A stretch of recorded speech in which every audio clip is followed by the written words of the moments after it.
अस्सलाम वालेकुम, welcome back after the break.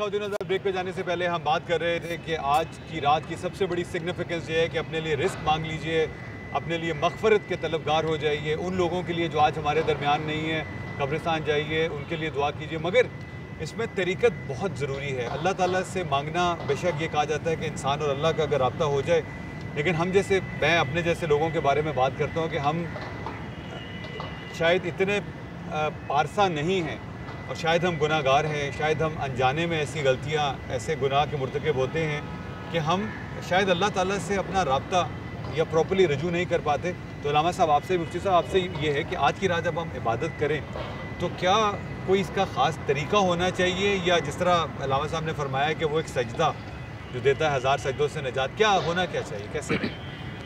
देखिए, जिस तरह अभी अहादीस का तज़किरा हुआ, अल्लामा साहब ने बहुत सारी चीज़ों का तज़किरा किया और मैंने भी जिक्र किया साबिक़ा उसमें गुफ्तगू में, तो प्रॉपर कोई अलग से तरीक़ा तो नहीं आता इसमें क्या करना है।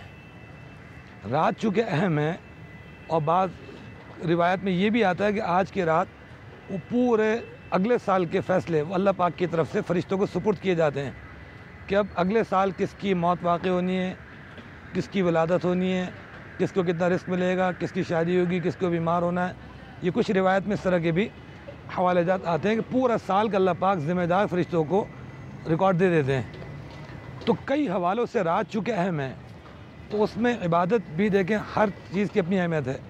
कुरान की तिलावत की अपनी अहमियत है, सलातुत तस्बीह एक है उसकी अलग अहमियत है, इसी तरह नमाज नफिल या तहज्जुद उसकी एक अलग अहमियत है, दुआ वैसे बैठ के करना उसकी अलग अहमियत। तो रात को मुख्तलिफ़ हिस्सों में तकसीम कर लिया जाए कि कुछ हिस्से में नवाफिल का अहतमाम किया जाए, नवाफिल पढ़ लिए जाएँ। नवाफिल का कोई ख़ास परफेक्ट तरीक़ा नहीं कि उस तरीके से पढ़ जाएँ। नवाफिल में जो भी आम तरीक़ा है नफिल का, उस तरह से 2-4 करके कि 2 रकात की नियत बांध लें, 4 रकात की नियत बांध लें, उस तरीके से नफिल नमाज़ पढ़ ली जाए। कुछ हिस्सा मखसूस कर लें कुरान करीम की तिलावत का, कि कुरान करीम की तिलावत भी वो इंतहाई अहम इबादतों में से है। कि एक रिवायत आती है इमाम अहमद बिन हम्बल रहमतुल्लाह अलैह की, उन्होंने अल्लाह पाक से सवाल किया, एक ख्वाब में समझी ज़ियारत हुई, अल्लाह पाक से पूछा, या अल्लाह आपको सबसे बेहतरीन अमल दुनिया में कौन सा लगता है? तो अल्लाह ने फरमाया कुरान करीम की तिलावत। तो इमाम अहमद रहमतुल्लाह ने फिर सवाल किया, बिफ़हमिन और बिला फ़हमिन, यानी समझ के पढ़ूँ तो अच्छा लगता है या बिला फ़हम? तो अल्लाह पाक की तरफ से जवाब आया, बिफ़हमिन और बिला फ़हमिन, समझ के पढ़ने में भी सवाब है और बिला समझे पढ़ने में भी सवाब है। मकसद ये कि कुरान करीम से किसी भी तरह का ताल्लुक़ वो अल्लाह को पसंद ही पसंद है, कि अल्लाह पाक का ख़ुद ये अपना वो कलाम है जो उसकी ज़ात से पैदा हुआ, तो उसको जब कोई पढ़ा जाता है तो इंतहाई अल्लाह पाक को वो पसंद है। फ़हम कुरान करीम एक अलग पूरा चैप्टर है कि उसका समझना, उस पर अमल करना, ये भी पूरा एक हमारे मुसलमानों की ज़िंदगी में होना चाहिए। लेकिन इसकी तिलावत एक बाकायदा अलग चैप्टर है कि उसकी अगर तिलावत भी हम कर रहे हैं किसी वक्त, वो एक अलग सवाब का काम है। तो वो एक सेगमेंट बिल्कुल वो हो गया, जी हाँ। तो ये तिलावत का कुरान का एक हिस्सा रखें, एक हिस्सा दुआ के लिए रखें, तो अब इस्तग़फ़ार वो आखिर का पहर रख लें, ज़्यादा अच्छा है। वो बिलअस्हार हुम यस्तग़फ़िरून, कुरान करीम में आता है कि सहरी के वक्त अल्लाह के जो मखसूस बंदे हैं वो इस्तग़फ़ार तलब करते हैं, मग़फ़िरत तलब करते हैं। जितना इंसान के अंदर इबादत की कैफियत बढ़ेगी उतना उसमें अपने गुनाहों की मग़फ़िरत तलब करने की एक कोशिश बढ़ेगी। इंसान जितना आबिद ज़ाहिद होता है उतना एहसास नदामत, एहसास कमतरी बढ़ता जाता है कि मैं तो अल्लाह का बहुत ही गुनाहगार बंदा हूँ। तो आखिर वक्त में दुआ इस्तग़फ़ार अपने लिए भी और अपने मरहुमीन के लिए भी, और जो मौजूदीन हैं उनके लिए भी, कि जो हमारे अज़ीज़ अक़रबा हयात हैं उनके लिए भी तलब मग़फ़िरत। हम ये समझते हैं कि मग़फ़िरत की दुआ शायद सिर्फ़ मरहुमीन के लिए होती है, ऐसा नहीं है। रब्बना इग़फ़िरली वली वालिदैया वलिल मुअमिनीना यौम यक़ूमुल हिसाब, हज़रत इब्राहीम ख़लीलुल्लाह की दुआ है, तो उसमें सबसे पहले मग़फ़िरत के मोहताज हम खुद हैं, अपने लिए दुआ करें, फिर अपने वालिदैन के लिए, फिर तमाम मोमिनीन मोमिनात के लिए दुआ मग़फ़िरत की जाए। तो देखिए, ये तो हो गया तरीक़ा इबादत का। बाकी किसी भी किस्म के गलत मशगूलों में मशगूल हो जाना, पटाखे, फुलझड़ियाँ, धमाके, ये तमाम की तमाम चीज़ें हमारी इस रात के तक़द्दुस को बिल्कुल मलिया मेट कर देती हैं।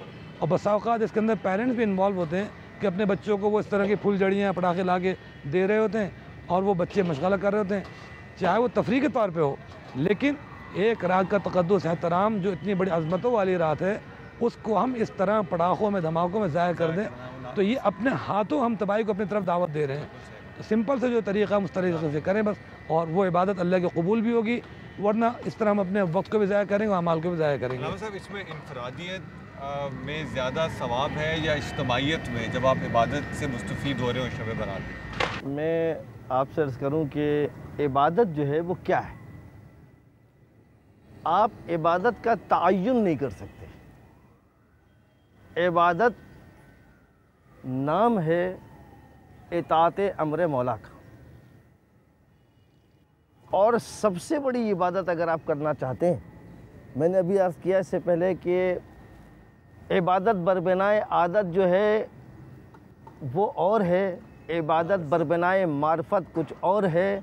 मार्फत के साथ एक सजदा तुम्हारा अल्लाह कबूल कर सकता है, और बग़ैर मार्फत के तुम्हारी रात भर की इबादत, चूँकि अल्लाह कह रहा है तुम्हारी नमाज़ें तुम्हारे मुंह पे मार देंगी। ये किसी और वक्त पे कभी ज़िंदगी में बात करेंगे कि वो ये दुनिया जानती है, क्या दुनिया फ़ैसला कर सकती है कि मेरी ये नमाज़ कबूल हुई है या नहीं हुई है?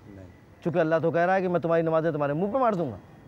एक तरफ अल्लाह कह रहा है ये नमाज़ें इंसान को फहाशी और बुराइयों से रोकती है, और दूसरी तरफ मुसलमान को हम देख रहे हैं कि जितनी नमाज़ें पढ़ रहा उतना झूठ बोल रहा है, जितनी नमाज़ें पढ़ रहा उतना कत्ल कर रहा है, जितनी नमाज़ें पढ़ रहा उतनी ग़ीबतें कर रहा है, जितनी नमाज़ें पढ़ रहा उतनी रिश्वतें ले रहा है, जितनी नमाज़ें पढ़ रहा उतना बुराइयों की तरफ जा रहा है, जितनी नमाज़ें पढ़ रहा उतना तफरक़ाबादियाँ फैला हुआ है।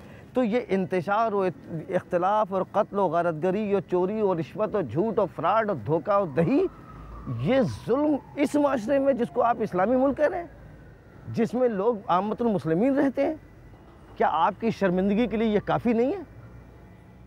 अपने आप के अंदर अगर शीशा लगा करके खाली अपने चेहरे को देख ले तो आज की रात शर्म के मारे डूब के इंसान को खुद ही मर जाना चाहिए, ये सोच करके कि क्या मैं वो मुसलमान हूँ जिसके लिए मैं अल्लाह का नबी का कलमा पढ़ता हूँ? क्या मैं वो मुसलमान हूँ जिसको तारुफ कराया जा सके दुनिया के अंदर कि ये वो है जो रहमतुल आलमीन का मानने वाला है, ये है जो वो कुरान के ऊपर मानने वाला है, ये है जो अहले बैत का चाहने वाला है?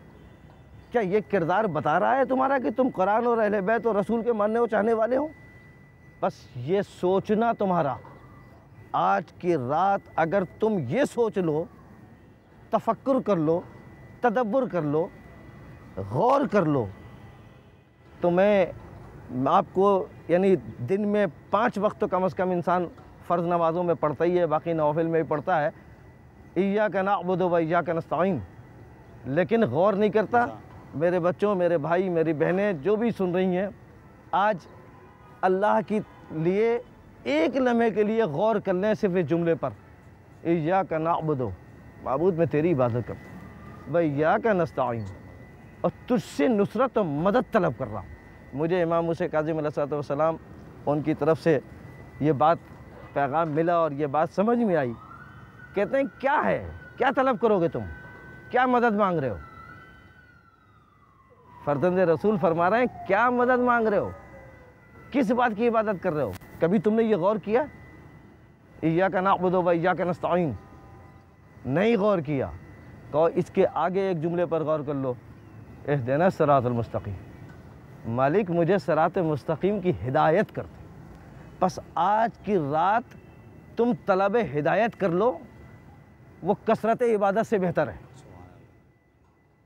एक लम्हे के लिए गौर कर लो और उस जुमले से हट जाओ कि जो जुमला उस वक्त हज़रत सल्लल्लाहु अलैहि वसल्लम जब पूछा करते थे कि तुम इन बुतों की पूजा क्यों कर रहे हो, तुम इनकी इबादत क्यों कर रहे हो, तुम उनकी इबादत क्यों कर रहे हो, तुम इसको क्यों खुदा क्यों मानते हो, तो वो जवाब क्या देते थे? क़ालू बल वजदना आबाना कज़ालिका यफ़अलून, हमने अपने आबा व अजदाद को ऐसे देखा। तो अगर आज तुम ये फ़ैसला कर लो कि मैं आबा व अजदाद की वजह से दीन नहीं इस्लाम कबूल कर रहा हूँ, मैं समझना चाहता हूँ मेरा मालिक तू मेरा मालिक है, तू मेरा खालिक है, तू मेरा परवरदिगार है, तूने मुझे खल्क़ किया है, बस हिदायत भी तू मुझे अता कर दे। और मैं फ़ैसला नहीं कर रहा कि जो कुछ मैं जानता हूँ वो सही जानता हूँ, हो सकता है मैं गलत जानता हूँ, हो सकता है मैं सही ना जानता हूँ। तू दिलों का हाल जानता है, तू दिलों का राज जानता है मालिक। अगर मुझ में, मैं अपने इखलास के साथ तेरी बारगाह में आया हूँ और तुझे सजदा कर रहा हूँ, परवरदिगारा मुझे इस दर से तू मायूस मत भेज, मैं खाली उस जहन आया हूँ तेरी बारगाह में, चूँकि तू हिदायत करता है और हिदायत सिर्फ तू देगा, लिहाजा तेरी बारगाह में तेरे बार सामने सजदा रेज़ हूँ, तेरी खाक पर सजदा करके तुझसे भीख मांग रहा हूँ कि मेरी हिदायत मुझे अता कर दे, मेरे गुनाहों को माफ़ कर दे। मैंने कोताहियाँ की, अपनी जवानी में की, कम इल्मी में की, कम अक़ली में की, कमफहमी में की, मजबूरी में की, दोस्तों के कहने से की, किसी वजह से की, मगर की मालिक तू जानता है मैं गुनाहगार हूँ, तू माफ़ कर दे। तो एक इस्तग़फ़ार जिस तरह एक सजदा 1000 सजदों से निजात दिला सकता है, उसी तरह एक इस्तग़फ़ार सारी ज़िंदगी की कोताहियों को भी माफ़ करा सकता है। सुभान अल्लाह। ख़वातीन हज़रात, छोटी सी ब्रेक का वक्त है। ब्रेक पे जाने से पहले हमने हमारे जो दोनों मुअज़्ज़िज़ मेहमान हैं उनसे पूछा तरीक़त क्या है आज की रात इबादत के लिए।